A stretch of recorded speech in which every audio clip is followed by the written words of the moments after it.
சீனாவின் வரலாற்றையே மாற்றிய இந்திய துறவியின் கதை இது. அவர் யார், எங்கிருந்து வந்தார், என்ன செய்தார், அனைத்தையும் இந்த வீடியோவில் காண்போம். இந்த மர்மமான துறவியின் வாழ்க்கை பயணம் நம்மை வியப்பில் ஆழ்த்தும். அவரது கதை காலத்தின் போக்கில் பல புனைவுகளை சேர்த்து கொண்டது. ஆனால் அவரது உண்மையான சாதனைகள் மிகவும் அற்புதமானவை. சீனாவில் சென் பௌத்தத்தின் தந்தையாக போதிதர்மர் போற்றப்படுகிறார். ஷாலின் குங்ஃபூவின் தோற்றத்துக்கும் அவர் காரணம் என கூறப்படுகிறது. அவரது தியானம் மற்றும் கட்டுப்பாடு பற்றிய போதனைகள் இன்றும் உலகெங்கும் பலரை ஈர்க்கின்றன. அவரது வாழ்க்கை ஒரு புராண கதை போல் உத்வேகம் அளிக்கிறது. அவரது மர்மமான வாழ்க்கை இன்றும் மக்களின் கற்பனையை தூண்டுகிறது. தமிழ்நாட்டின் காஞ்சிபுரத்தில் பல்லவ வம்சத்தில் கிபி 440-470க்கு இடையில் போதிதர்மர் பிறந்தார். ஒரு இளவரசனாக பிறந்த அவர் அரண்மனையின் ஆடம்பர வாழ்க்கையை துறந்து துறவியானார். இது அவரது வாழ்வில் ஒரு முக்கிய திருப்புமுனை. அவர் ஏன் இப்படி ஒரு முடிவை எடுத்தார் என்பது இன்றும் ஒரு மர்மம். ஆனால் இதுவே அவரது வரலாற்றை அற்புதமாக்குகிறது. கிபி 520இல் போதிதர்மர் கடல் வழியாக சீனாவுக்கு பயணம் மேற்கொண்டார். அது ஒரு நீண்ட ஆபத்தான பயணம். அவர் குவாங்சோவுக்கு சென்று பின்னர் ஷாலின் மடத்திற்கு வந்தார். அந்த காலகட்டத்தில் சீனாவிற்கு செல்வது ஒரு பெரிய சாதனை. கடல் பயணத்தின் போது எத்தனையோ சவால்களை அவர் சந்தித்திருப்பார். முதலில் ஷாலின் மடத்தில் அவரை ஏற்றுக்கொள்ளவில்லை. ஆனால் அவரது அறிவும் தியானத்தின் ஆழமும் மட தலைவர்களை வியப்பில் ஆழ்த்தின. பின்னர் அவர் மடத்தில் ஏற்றுக்கொள்ளப்பட்டார். அவர் அங்கு தனது வாழ்நாள் முழுவதையும் செலவழித்தார். இது ஒரு நீண்ட போராட்டத்திற்கு பிறகு கிடைத்த வெற்றி. போதிதர்மர் சென் பௌத்தத்தின் நிறுவனராக கருதப்படுகிறார். அவர் தியானம், கட்டுப்பாடு மற்றும் நடைமுறை மூலம் ஞானம் பெறுவதை வலியுறுத்தினார். சடங்குகளை விட நடைமுறைக்கு அதிக முக்கியத்துவம் அளித்தார். உன் உள்ளேதான் புத்தர் இருக்கிறார் என்பது அவரது பிரபலமான வாக்கு. இந்த வாக்கு இன்றும் உலகெங்கும் பலரை ஈர்க்கிறது. ஷாலின் மடத்து துறவிகள் மிகவும் பலவீனமாக இருந்தனர். அவர்களுக்கு போதிதர்மர் உடற்பயிற்சிகளை கற்றுக் கொடுத்தார். இதுவே பின்னர் ஷாலின் குங்ஃபூவாக வளர்ச்சியடைந்தது. உண்மை மற்றும் புனைவுகளின் கலவையாக இருந்தாலும் இந்த கதை மக்களால் பரவலாக நம்பப்படுகிறது. இது போதிதர்மரின் செல்வாக்கை காட்டுகிறது. ஒரு சுவரை பார்த்து 9 ஆண்டுகள் தியானம் செய்ததாக ஒரு கதை உண்டு. அவர் எப்படி அந்த காலகட்டத்தை சமாளித்தார் என்பது ஒரு மர்மம். இந்த கதை அவரது தியானத்தின் அளவை எடுத்து காட்டுகிறது. இது போதிதர்மரின் மனோபலத்தையும் உறுதியையும் காட்டும் ஒரு கதை. உறங்காமல் இருக்க தனது கண் இமைகளை வெட்டி கொண்டதாக ஒரு கதை உள்ளது. அந்த இமைகள் விழுந்த இடத்தில் தேயிலை செடிகள் வளர்ந்ததாகவும் கூறப்படுகிறது. இது ஒரு புனைவாக இருக்கலாம். ஆனால் இது அவரது தியானம் மற்றும் கட்டுப்பாடு ஆகியவற்றின் மீதான உறுதியை காட்டுகிறது. நோய்களை குணப்படுத்தி தொற்று நோய்களை நிறுத்தியதாக கூறப்படுகிறது. இந்த கதைகள் அவரது அற்புதமான சக்திகளை பற்றி கூறுகின்றன. இந்த கதைகள் அவரது மீதான மக்களின் நம்பிக்கையை வெளிப்படுத்துகின்றன.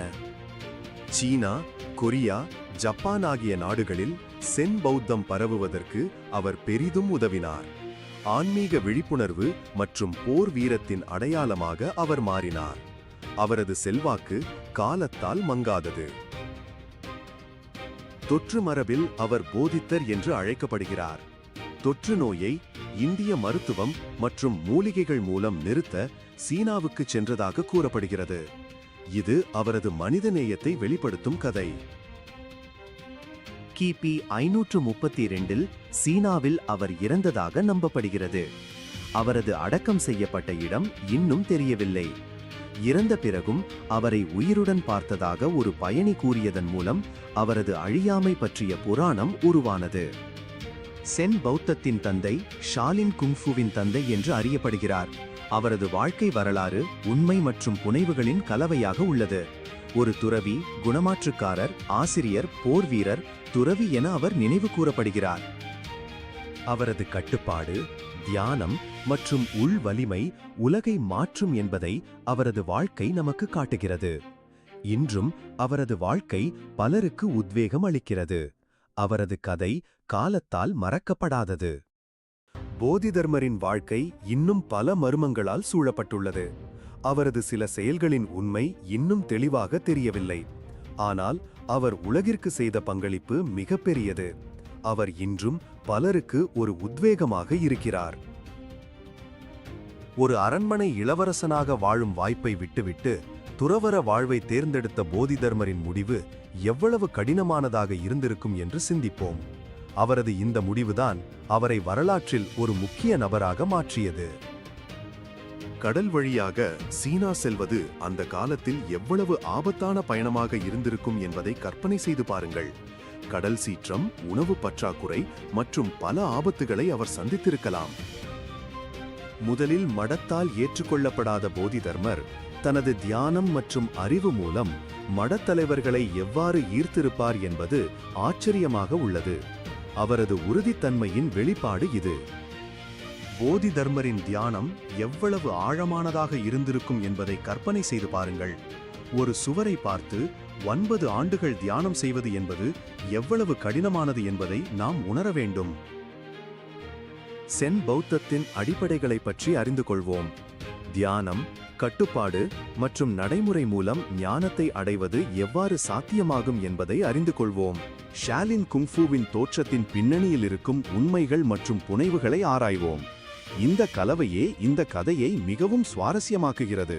போதிதர்மருக்கு கூறப்படும் அற்புதங்களை பற்றி அறிந்து கொள்வோம். இந்த கதைகள் அவரது மக்களின் நம்பிக்கையை வெளிப்படுத்துகின்றன. போதிதர்மரின் சென் பௌத்தம் ஆசியா முழுவதும் எவ்வாறு பரவியது என்பதை பார்ப்போம். அவரது கருத்துகள் எவ்வாறு உலகை பாதித்தன என்பதை அறிந்து கொள்வோம். தமிழ்நாட்டில் போதிதர்மர் எவ்வாறு நினைவு கூறப்படுகிறார் என்பதை அறிந்து கொள்வோம். அவரது கதைகள் தமிழ் மக்களிடையே எவ்வாறு பரவியது என்பதை பார்ப்போம். போதிதர்மரின் மர்மமான மறைவு பற்றி அறிந்து கொள்வோம். அவரது இறப்பு பற்றிய கதைகள் மக்களின் கற்பனையை எவ்வாறு தூண்டியது என்பதை பார்ப்போம். போதிதர்மர் இறந்த பின்னரும் உயிருடன் இருப்பதாக கூறப்படும் கதைகள் பற்றி அறிந்து கொள்வோம். இந்த கதைகள் எவ்வாறு உருவாயின என்பதை ஆராய்வோம். போதிதர்மரின் வாழ்க்கை ஒரு புராண கதை போன்றது. உண்மைகள் மற்றும் புனைவுகள் கலந்த இந்த கதை இன்றும் பலரை கவர்ந்துள்ளது.